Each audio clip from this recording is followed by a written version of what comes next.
We need in every community a group of angelic troublemakers.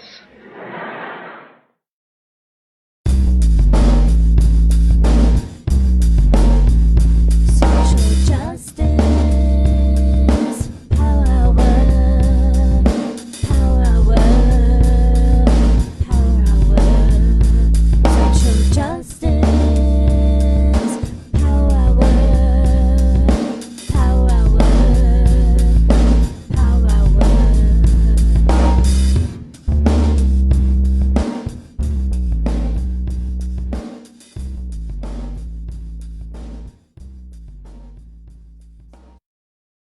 Good evening to our friends on the East Coast. Good afternoon to our friends on the West, and good in-between time to our friends in the in-between spaces. Welcome, welcome, welcome, welcome to the Social Justice Power Hour. Welcome to the Bayard Rustin Center for Social Justice virtual headquarters.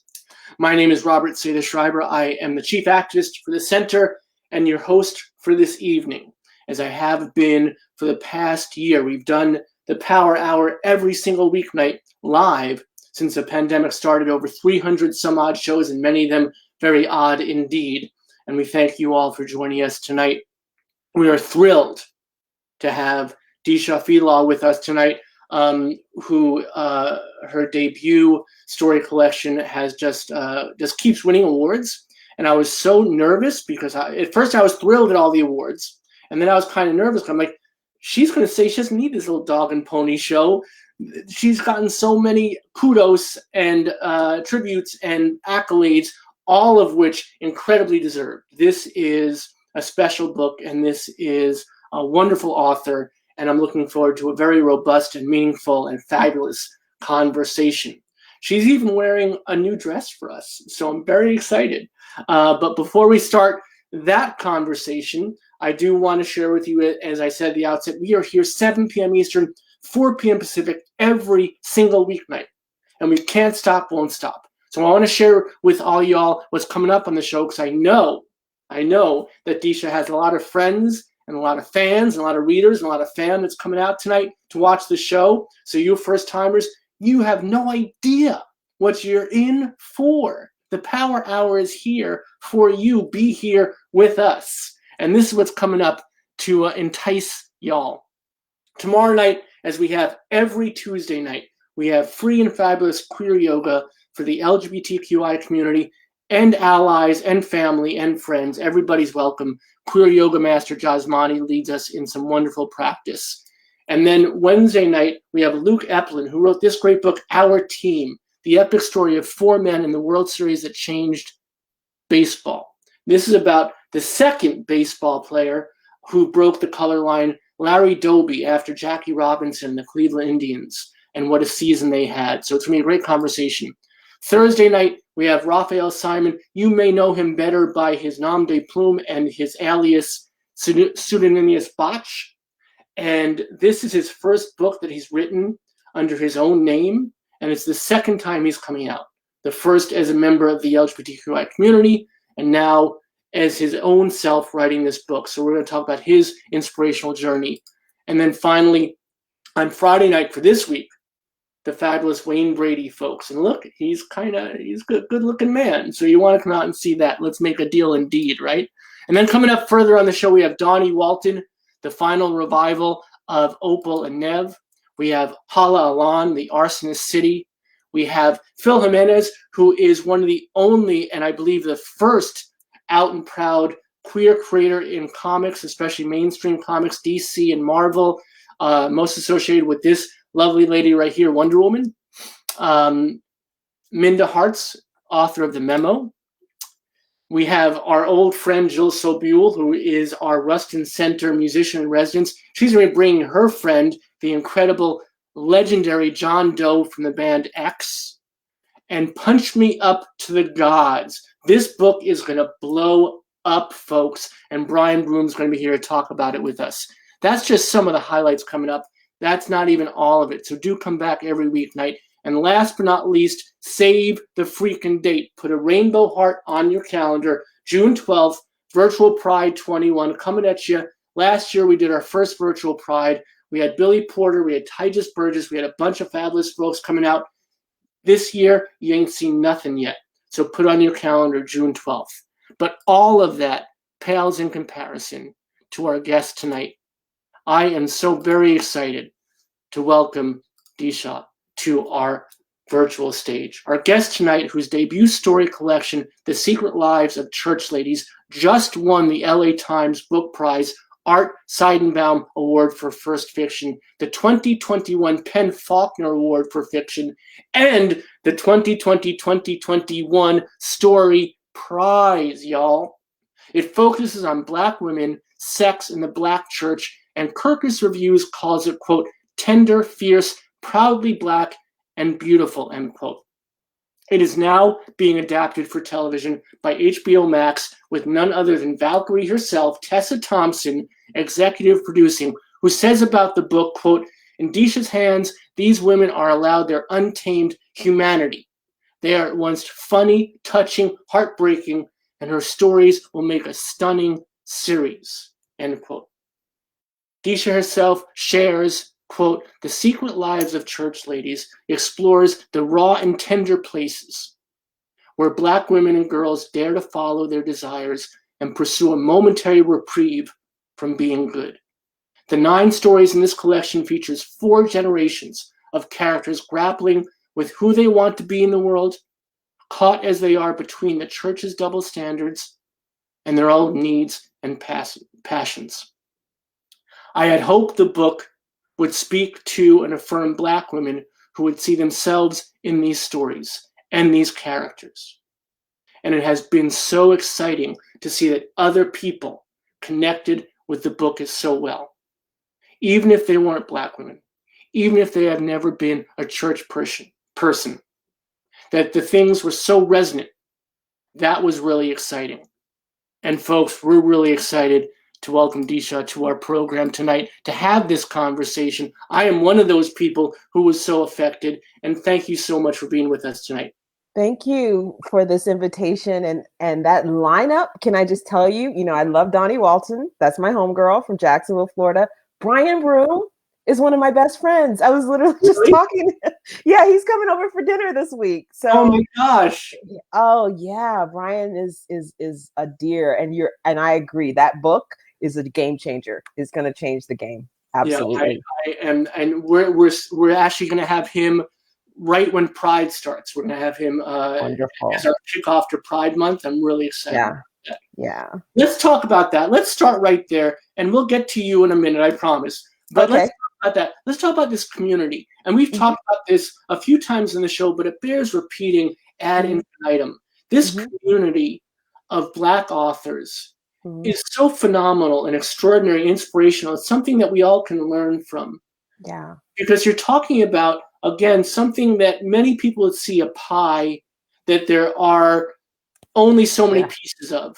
And it seems like this community not only is baking the freaking pies and putting them out there for everybody, so everybody gets a piece. Yes. But you're shouting each other out all the time. Yes.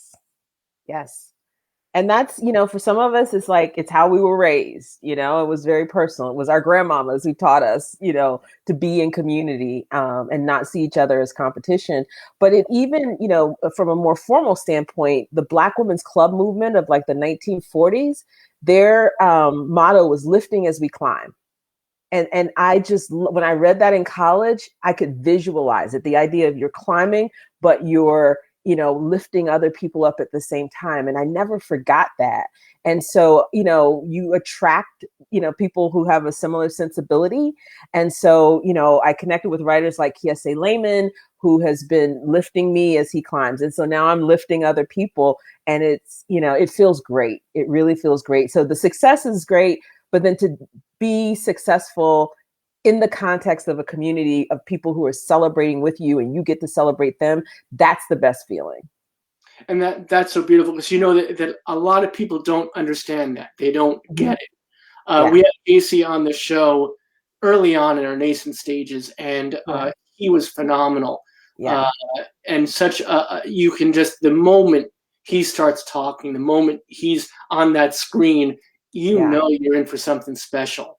Yeah, he's so generous, so Yeah. generous. I mean, just he is one of the even at his young age, like the ancestors of the movement already. Yeah. Like he's the one that imprints everybody and makes that community. Instagram, especially, there's a vibrant, right? But I love what you just did, and can you teach us and given the title of your book, teach to us a bit about that 1940s club, because that's not something we've talked about. And I think that our community would really love to hear a little bit about that. Sure. And I'll take it even back before, sort of what predated that movement.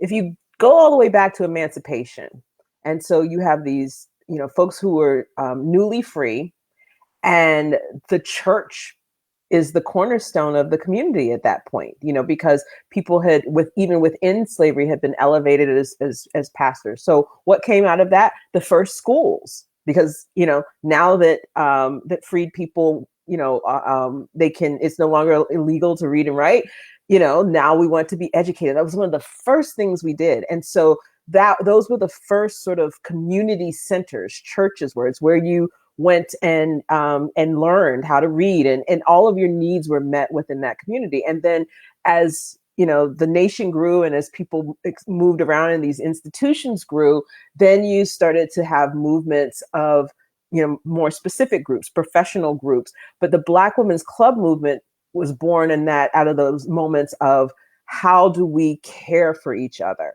How do we come together and care for each other in an orchestrated way? And we are our brother and sisters keepers. And so that's, that movement is a sort of a child of the Black church, even though they were not, religious organizations. They were social service organizations, but they were born of that communal spirit that our ancestors had coming out of slavery. We were all we had, and so we were looking out for each other. And then especially too, once you get the Great Migration and you have, a mass exodus of people, Black people leaving the racial terror of the South for hoping for a better life in the North. And so those club movements were in the cities in the North and West where Black people were landing. And so you're new, how do you find a job? How do you find housing? And you're trying to build community. And these clubs were a way for people to, again, have community in their new homes, in their new towns.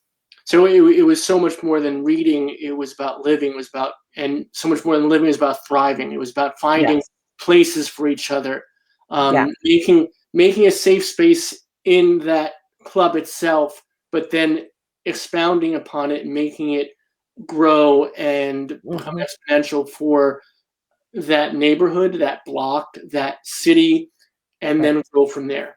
Yes.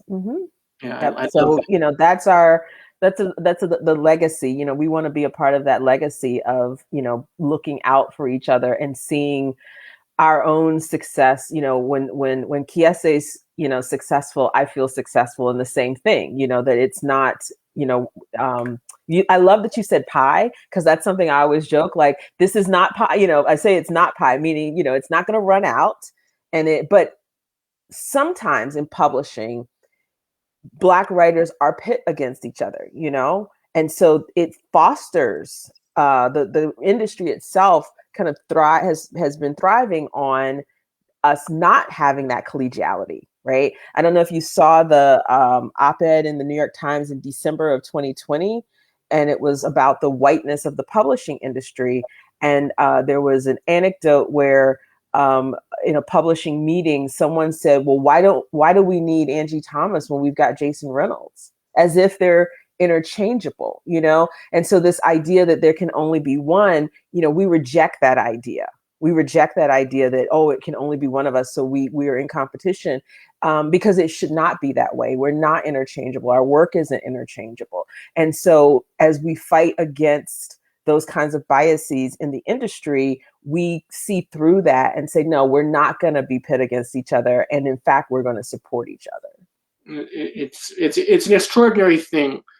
And the only difficult aspect of it is how necessary it is. That's part of it. That, and maybe as an outsider, I see that as more of a tragic component than folks from the inside see it. So I don't want to ever cast my feelings upon it. It reminds me of the story. Walter Nagel, who was Bayard Rustin's partner, is one of our board members emeritus here at the center, and was so thrilled and proud of our relationship. And he once shared a story that for he and Bayard to share legal rights, that he had to adopt, that Bayard had to adopt Walter. Wow. Right? And to me as an outsider, I always thought that story was devastating. How difficult that must have been, that these two men who were in love had to play this game and play these roles.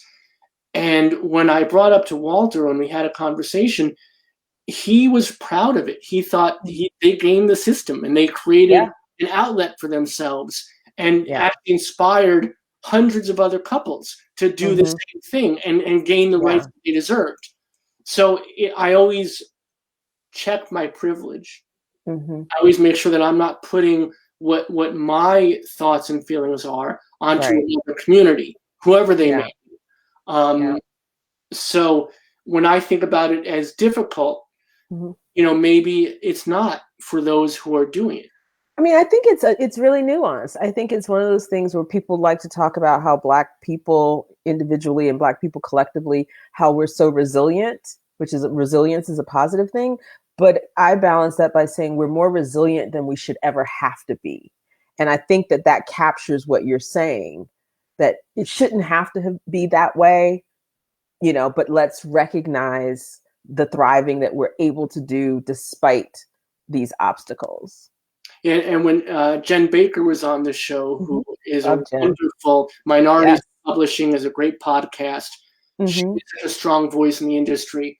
And she was talking also about how difficult it is for Black authors and editors to actually speak truth, to actually be able to be in a space and be in a room and make sure that it's safe for them. Yes. So this is also breaking that barrier down too, right? Yes. Yeah. All right. So let's talk about Church Ladies. Okay. All right. I want to ask you this, and I tried to avoid reading your interviews about it because I did not want. Oh, and by the way, before I start, when we were talking about pies, it reminded me of the opening of the book, right? You're talking about cobbler and cobbler. Right? Yeah. So I just sorry. No problem. Were you concerned? Well, there's so much. I love talking about the journey to the book. And what the epiphany was. Yeah. And I want to get to that. But before I do that, I want to wrap it around this question of, were you concerned when you started to write it that there would be blowback, that people would not be comfortable with the very subject matter itself, with the idea of this relationship of sex and church, and especially Black church and sex? How much of a concern was that, and how much of that spoke to you as you were writing? So when I started writing those stories that would later become the collection, I didn't think of them as, I wasn't thinking about it as a collection. It was something I was doing as a detour from this novel I was supposed to be working on. And so I didn't worry a lot about reception, how the stories would be received at that point, because they were just, kind of one-off stories. But then after I'd written a couple of them and I wasn't working on that novel, my agent for the co-parenting book that I had written a few years earlier, she saw that thread running through the stories of Black women, sex, and the Black church. And it's what I'd always written. I mean, I've been writing fiction for 20 years. And sort of coming back to the women, many in the church who were sort of the women, the nostalgia, when they lived in the nostalgia and they lived in my imagination, they were such a huge part of my growing up and my childhood and my adolescence. And so they came about very organically. And then that thread around the sex was there. And I knew, if the church obsesses about nothing else, the church obsesses about sex. And so I think it was just sort of a given, that I didn't think a lot about it, because it was like, well, of course, there are going to be folks in the church that this is not going to resonate with them. And then when I was like, oh, I'm making a collection, I'm being very intentional, and I have, these stories, and I'm looking at those stories, it definitely occurred to me that, like, this is not a book that the church is going to embrace. This is not a book that every reader is going to embrace. And I made up my mind to be okay with that. It's okay, because everything isn't for everybody. And I specifically wanted it to be for Black women who needed to feel seen and heard. And so it was more like, if the people who need this and who want this and who will feel affirmed are, that is worth any kind of blowback, or whatever that might come. So that's where I was really focused on. Will Black women, many of them in the church still, would these stories resonate? Will they feel that their truth is reflected? So I kind of made my peace with that. And then the other way, I think I kind of insulated myself from more, too much about who doesn't like it. There were a couple of things. I have a Black woman friend who's a pastor, and she said before the book came out, if you're doing some kind of book club guide, can you make something that makes these stories accessible to pastors? Because I want to encourage other pastors to teach this book, and I want to be able to give them a resource. So she was the first person to make me think, not only do I, I'm not going to worry about, if the church isn't happy, but I can actually engage the church. How might I do that? What could I put together? So then that introduced the idea that, okay, it's not going to be for everybody, but it could be for some folks in the church. Okay, we're good. So then when the book came out, I started hearing from church people, and they liked it.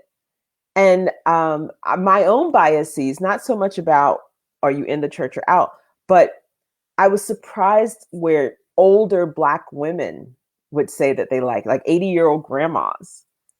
And that's my bias. And I even address it in the book, so I should know, where it's like, they were young women once too. And not that you have to be young to be, a sexual being, but even if they couldn't presently relate to some of the things in the stories, they still had their memories, and they still found ways to connect. And perhaps they had some of those struggles. So all of that to say, I was pleasantly surprised about how well it has been received by people who identify as church ladies or churchy.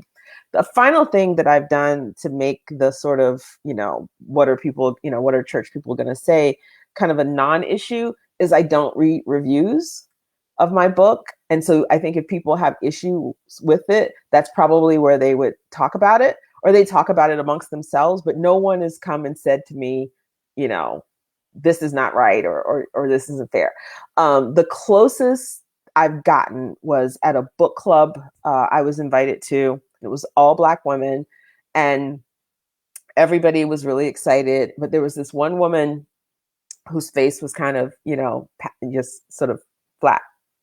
And when she asked the question, her question was, for me, am I still in the church? Do I consider myself inside or outside of the church? And if I consider myself outside of the church, had anyone questioned my right to write these stories and challenge the church? And so my answer for her was that I'm currently outside of the church, but I spent the first 35 years of my life in church. So I think that's one thing that gives me the authority. But more importantly, I said the church's teaching, and specifically the harm that the church does, it doesn't stay inside the church. It affects everybody, including people outside of the church. So therefore, even if you're outside of the church, you get to critique the church. And so that's as close as I've come to, any kind of challenge around that. It must be gratifying, a vindication, if not in terms of what we're talking about, an absolution.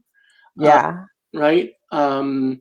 So the awards are less important than those personal interactions, right? Hearing from those ladies. Yes. Yeah. I think that the success of the book is because of what you just said. You were saying that you didn't write it for a mass audience. You wrote it for these individuals because Mm-hmm. these individuals needed a voice.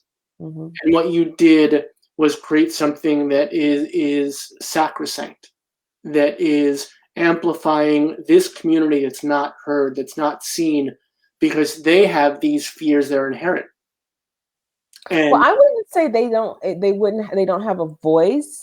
I think it's that a couple of things.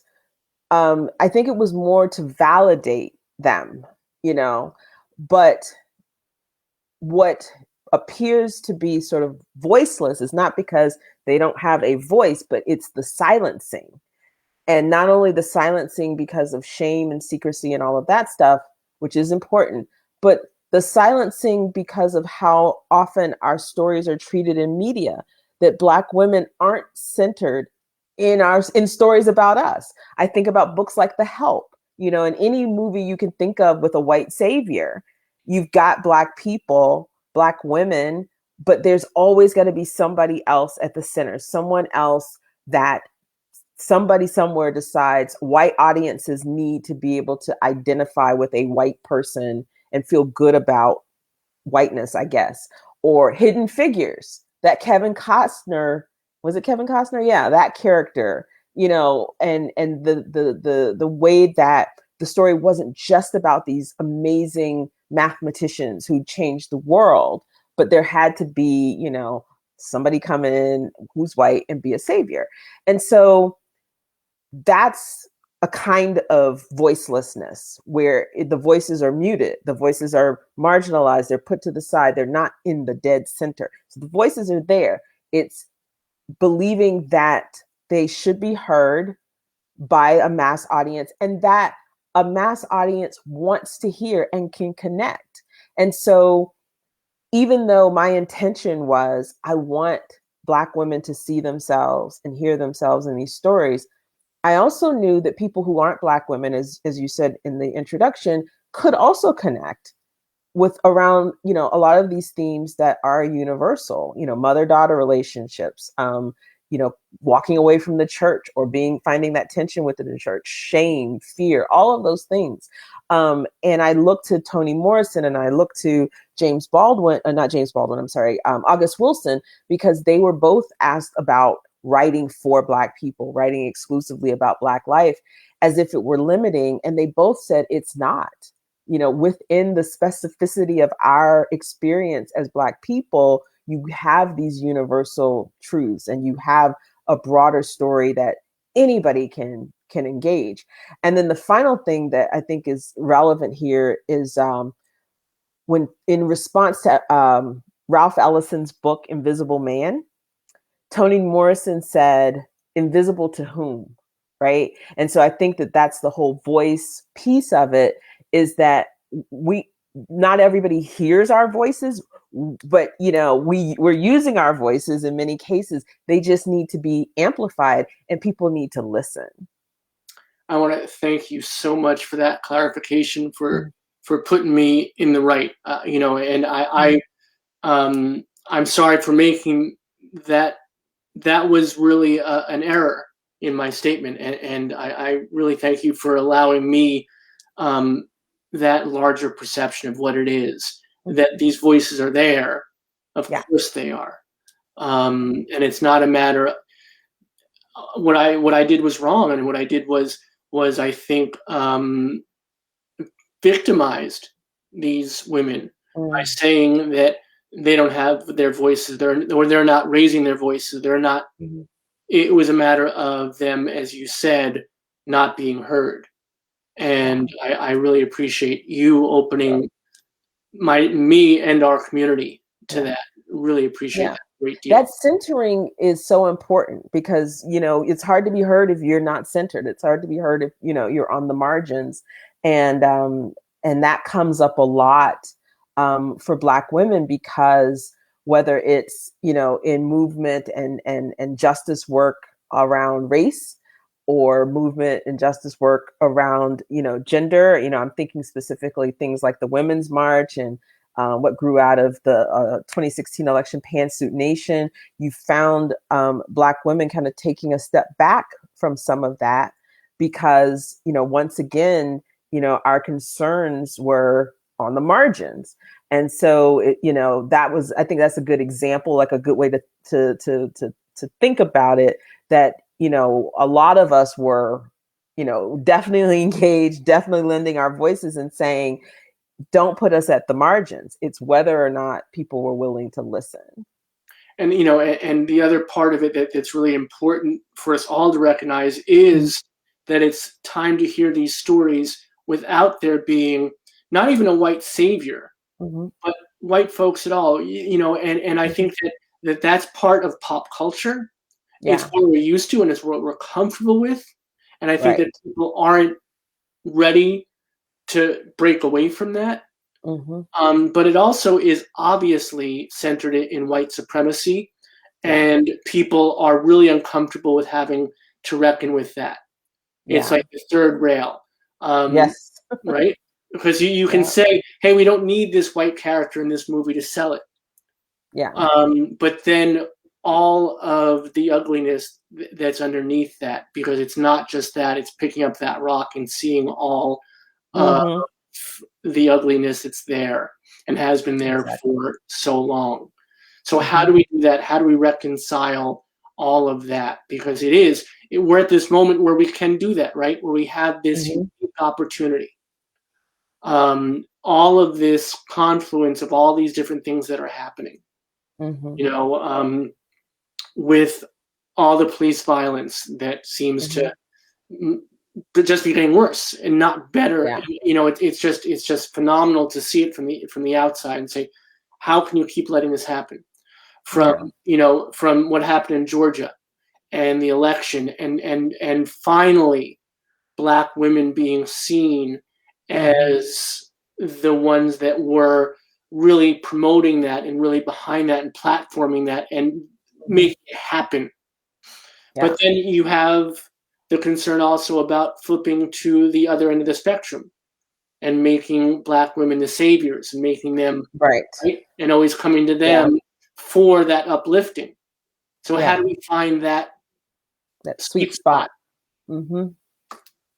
Yeah, it's tough. And my short answer is listen to Black women, as opposed to, telling us what you want us to do or assuming and things like that. Because, whatever the sweet spot was, Stacey Abrams found it, where she, made this massive effort that we all then benefited from.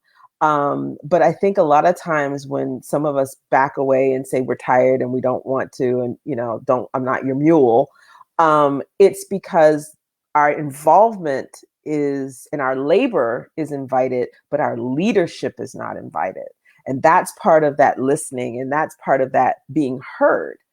And I think of it like this, like there's no other area other than talking about race where we think, who has the least amount of information? That's the person that should lead this effort, right? We don't do that. And yet often in conversations around race, and I'm thinking specifically, with Black women and white women around these conversations, Black women are often saying, this is what it is. And then white women are telling us what it is. And it's like, but you don't have the most information. And so that's labor that doesn't feel like a good use of my time. But if you trust me on this and you let me lead, and let me lead with my expertise, then, we're moving from the margins now. But I think that's the shift that has to come. That's how we dismantle, is that we really do allow Black people to be at the center and to lead. And shortly after the 2016 election, I was having a lot of conversations about this with white women. And I had someone ask me privately, because I had challenged something she had written on social media. And she said, what is it that I can do? And I felt like she was very sincere. And I said, listen. Just listen, instead of trying to drive the conversation, just listen. And she told me honestly, she said, I can't do that. Okay. She was honest though. Yeah, well, but I think that's how it happens. Everybody wants to lead sometimes, and our usual, the status quo has been bring us your labor, but we can't follow you. And that's one of the things I loved about Stacey Abrams. And she was part of a larger coalition, but she was definitely in a leadership role that those women led, and they made a difference. And so that's a whole other, I could talk about that for a long time. Well, I would welcome that opportunity. And what was wonderful, though, the day after and the week after, everyone was like raising up Stacey Abrams, and she always responded by saying, "It wasn't just me. That's right. There are all these boots in the ground. There are all these other women, who deserve to be recognized."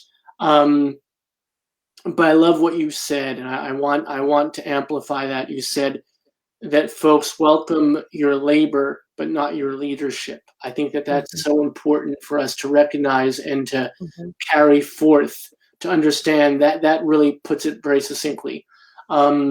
If I may be so bold as to remind you to hydrate. Thank you. Oh my gosh. Yeah. So I don't pass out. our guest tonight, folks, is coming to us second injection, second vaccination, and bravely is still with us tonight. So I want to make sure that you're taking care of you. Thank you. I totally forgot about the water. We were in the zone. I know, and we will get back there, but I want to make sure you don't fall over on me too. So this is the book we've been discussing. I do want to show everybody The Secret Lives of Church Ladies, and our wonderful volunteer, Chris. For those of you that are watching, and we have a whole bunch of folks, thank you for coming out tonight. Chris is a dedicated volunteer in our comment section. I actually think that Chris lives in the comment sections. We just come to visit him every night at 7. Is giving you social media links to get to Deesha and also us, if you're so inclined. But most importantly, our bookshop.org list that has the book on it. And we like bookshop.org because it gives back to independent bookstores in your area. They match your zip code from where you deliver the book to an independent bookstore in your neighborhood. So please go, and you can do it right now.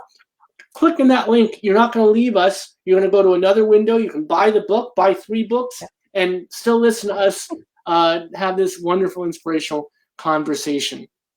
Yeah. So can I correct one thing that I see? Yeah, I'm sorry. And I apologize to Chris for the confusion because there's a Deesha Philyaw on Twitter, and that's my old Co-Parenting 101 account. Okay. Which is not active. It's there, but it's not active. So I am just at Deesha Philyaw on Twitter. All right. My first book was about co-parenting, and so that was me. And then I created another account that was like more my personal account, and that's the one I use now. So it's literally just my first and last name at DeeshaPhilyaw.com. Chris will have it. Not Chris .com. At Deesha Philyaw. We got it. Chris is amazing. He'll have it up in about 10 seconds. See that? Boom. We have talked about things in the show before. I just want to raise Chris's name up because he's amazing. We have had authors on the show and thinkers and all sorts of folks, and they'll mention an article they wrote like 20 years ago, and Chris will have a link up for like 37 seconds. I don't know how he does it. So Chris, can I challenge Chris then? Can I give him a good one? Go. Okay, well, I was talking about conversations I've had with white women, and around 2016. That was a struggle. That was a really intense time. And I got really tired because the conversations were going the same way and I was repeating myself a lot. And so I finally, and they would often end with someone saying to me, we have more in common than we have different, which I really don't like when people say that because it's erasure. If we could just meet for coffee, you would see that we have more in common, as if, white supremacy is about, finding, common ground. No, white supremacy is systemic. Anyway, so I thought to myself, I'm tired of having these circular conversations, and I put my ideas down, and but I did it in the form of a pop quiz. and it's called Pop Quiz for White Women Who Want Black Women to Be Nice to Them in Conversations About Race. Something long and unwieldy. Chris, I'll tell you, it's at Brevity Mag, so you can find it there. And so when those women would say that to me, I'd say, okay, you take this pop quiz, and I drop the link, and you let me know if you still want to have coffee with me. Nobody ever took me up on that. They didn't like the quiz. So All right. So Chris, this is a first on our show after 300 shows, after a year and a month or so of doing this. This is our first challenge to Chris. Find that article on Brevity, right? Is that? yes. Yeah. Mhm. All right. We'll see how long it takes. He's going to do it. It's just a matter of how long. Yeah, it's going boom. Right, boom. So And that is quiz is being taught in college classes. It gets at a lot of stuff. So you have been making the waves, and you have been creating the platforms, not just for yourself, but for so many folks for many years. And there's a whole other power hour we could have about co-parenting and adoption and all the other things that you've been involved with. You have created an incredible model with your relationships and your family as well.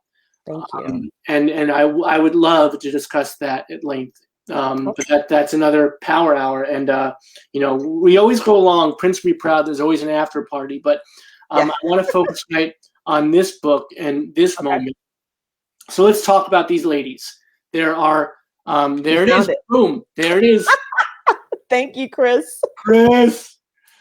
Yeah, there you go. So, Bo, don't take that quiz now, because buy the book now. Take the quiz after the show. So let's talk about these 9 stories.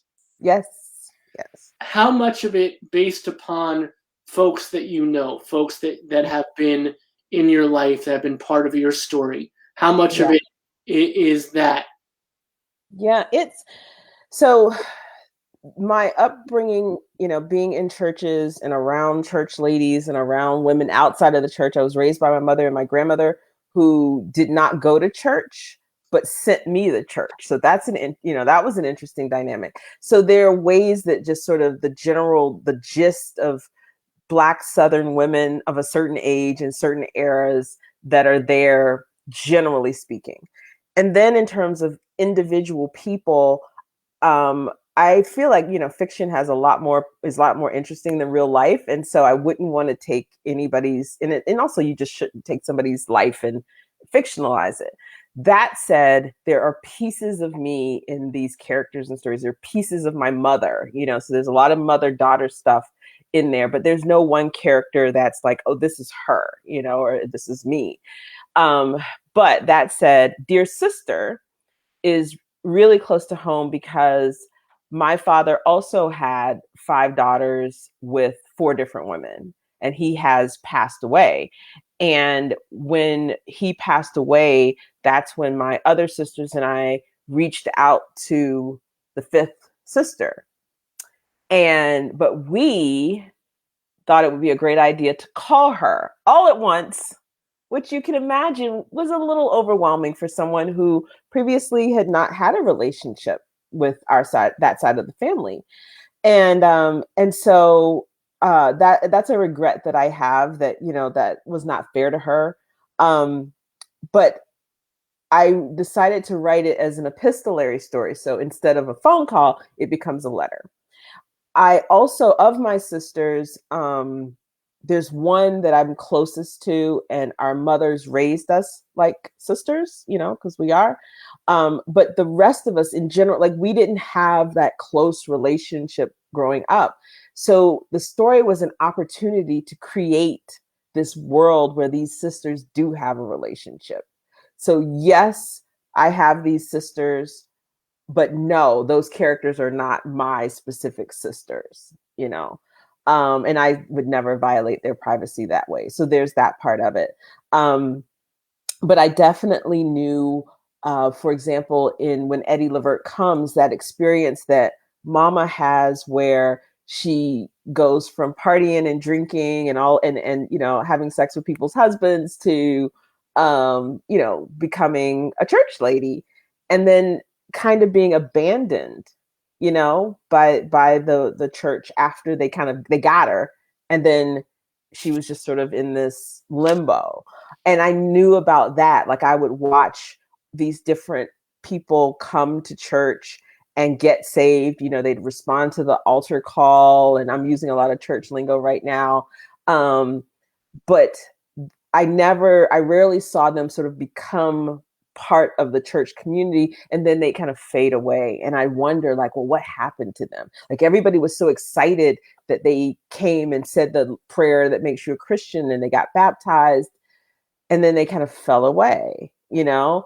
And I think it's because, you know, there was still some elitism and some other things happening. So that dynamic is not like one person, but it you know, I gave that problem to a character. So things like that. Did you know when you were writing it that it was going to be so important to so many folks, that it was going to be so meaningful to so many folks? Did you know that it was going to connect? Was there a moment where like you were writing this, and I know that it didn't start to be what it became, but once you started to put it together in that equation, did the equal sign show you, gosh, this is going to be something? Honestly, no. And I think it's because of what I knew about publishing, right? What the usual, you know, what the history is, or what's typical. And what's typical is, you know, it's a debut. And so when a debut makes a big splash, it's because it's so rare. So, you know, so it's a debut. It's a little book, you know, it's you can read it in a sitting. It's short stories. And my agent and every agent on the planet will tell their client, short stories don't sell. They're a very difficult sell. You can give a publisher short stories and they're like, this is wonderful. Come and see us when you have a novel. And even readers will now preface their feedback to me and say, you know, I normally don't read short stories, or I never read short stories, or I don't like short stories, but, you know, so it's short stories. And then it's on a small press, and then it's on a university press. So there was nothing in that picture that said, this is going to blow up. And something that I used to be ashamed of saying in interviews, and then I realized, no, I need to say this. No other publishing house offered me a contract for this collection.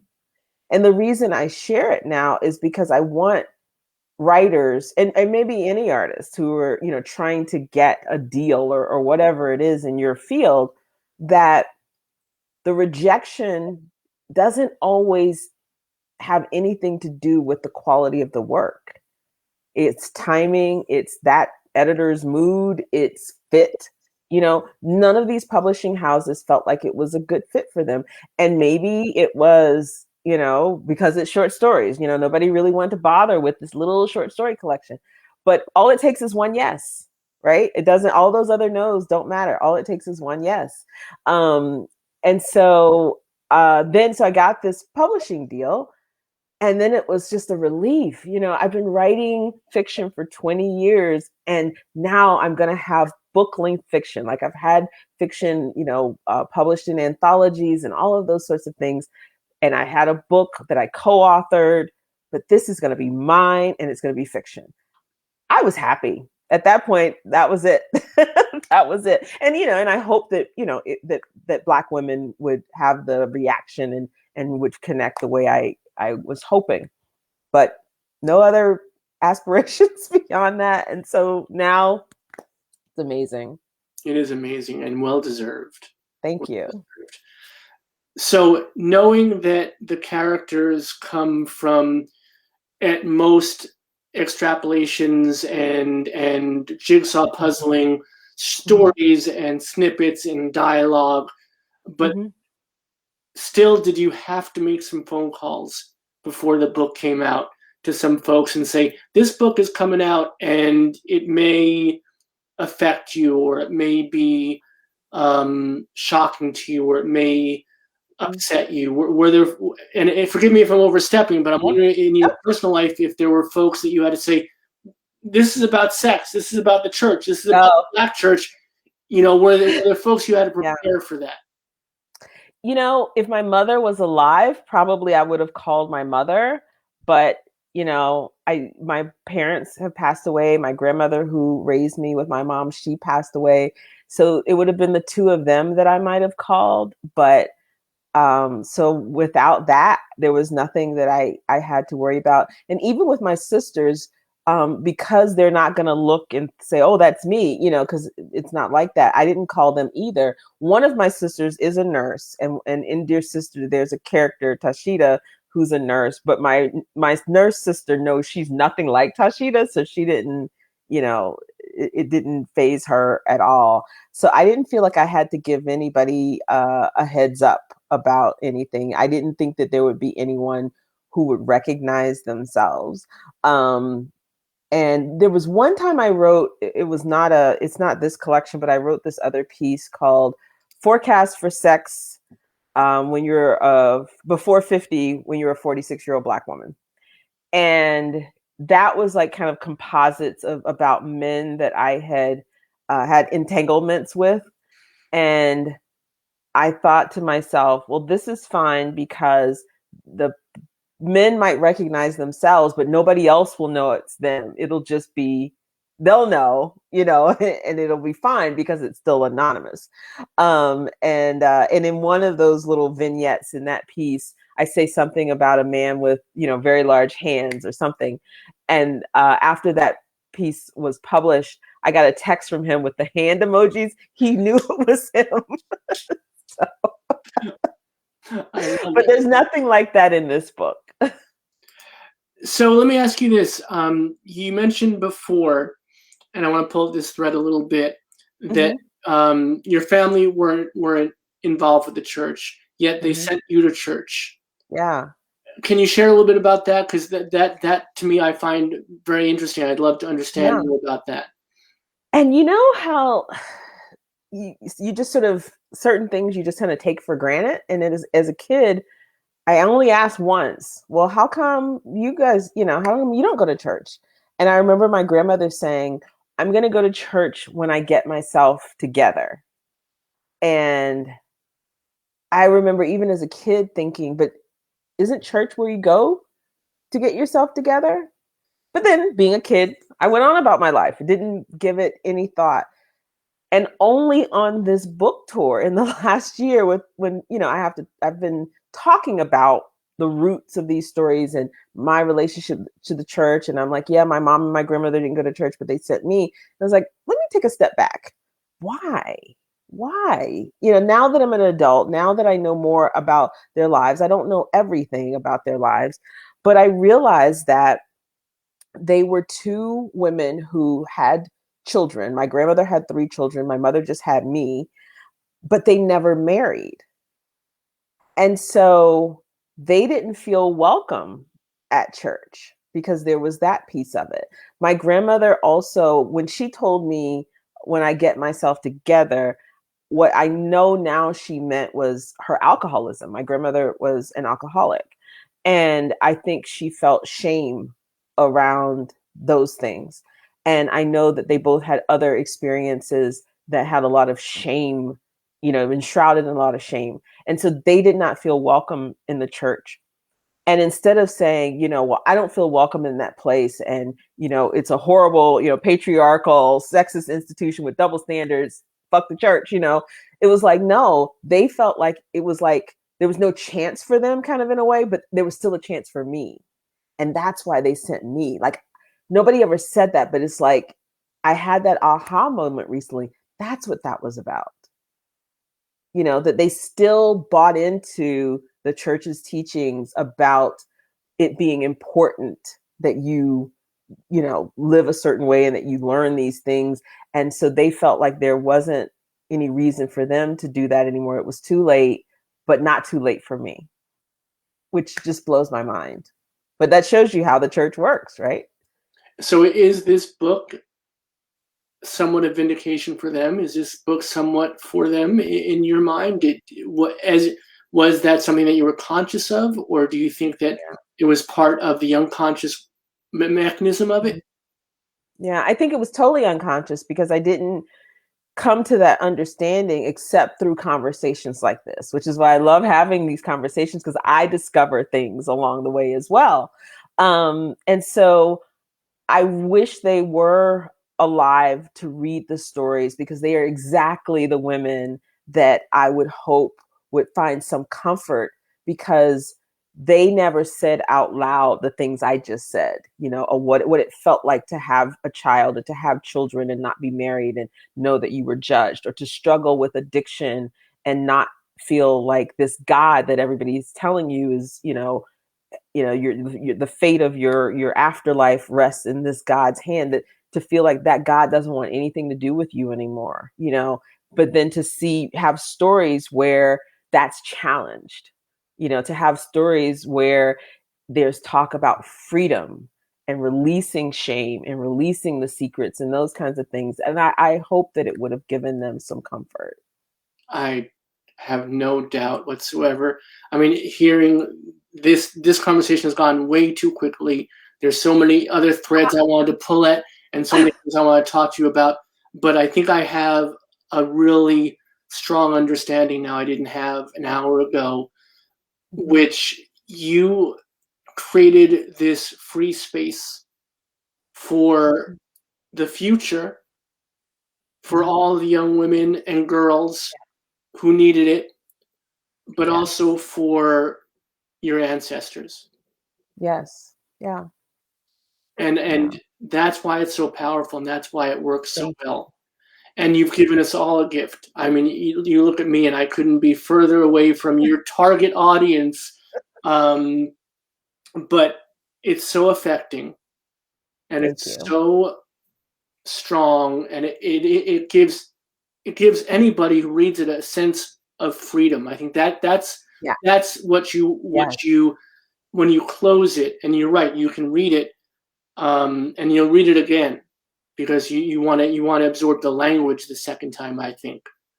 But there's this freedom that you get no matter who you are, where you are in your life, or what your experiences have been. So you've given us this gift of this book.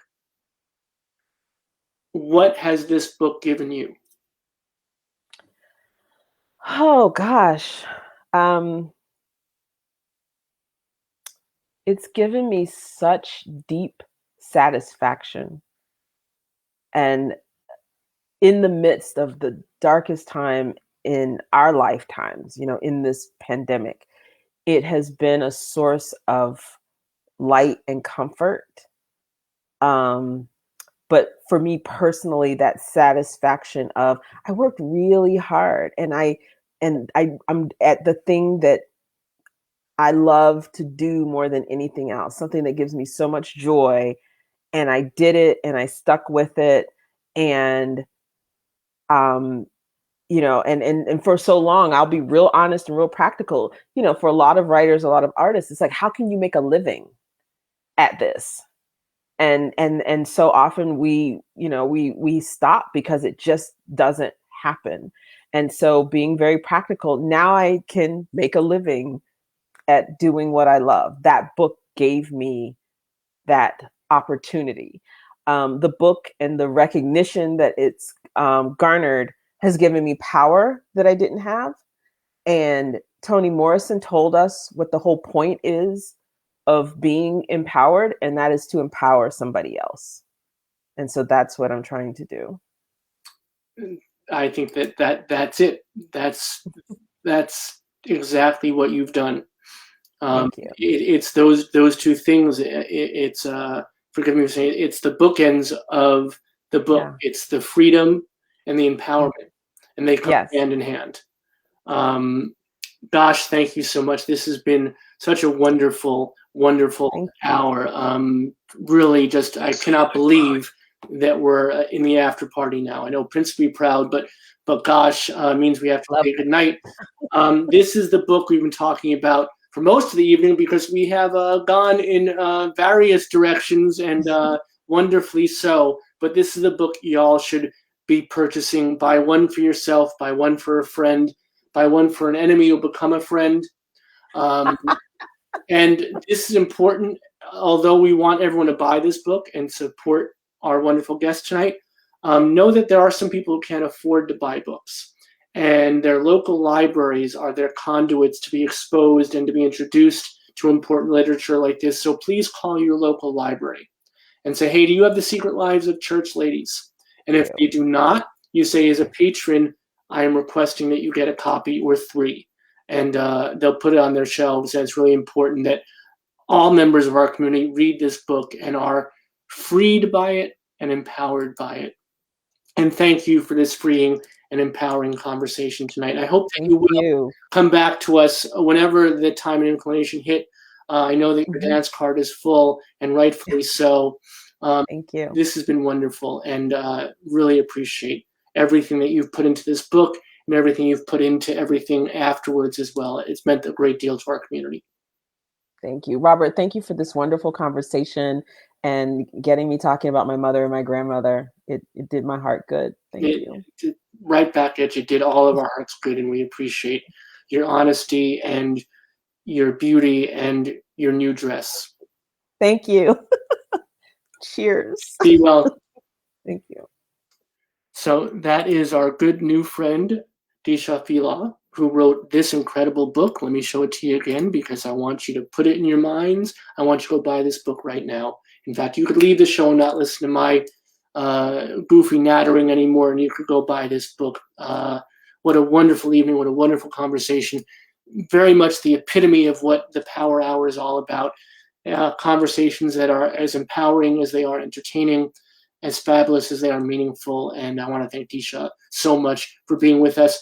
And I want to thank all y'all who are with us in this conversation tonight, this community building conversation with us tonight.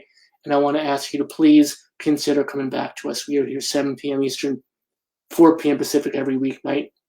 And we welcome you back to build some virtual community. So until tomorrow, my friends, be good to each other. Be good to your families, chosen or otherwise.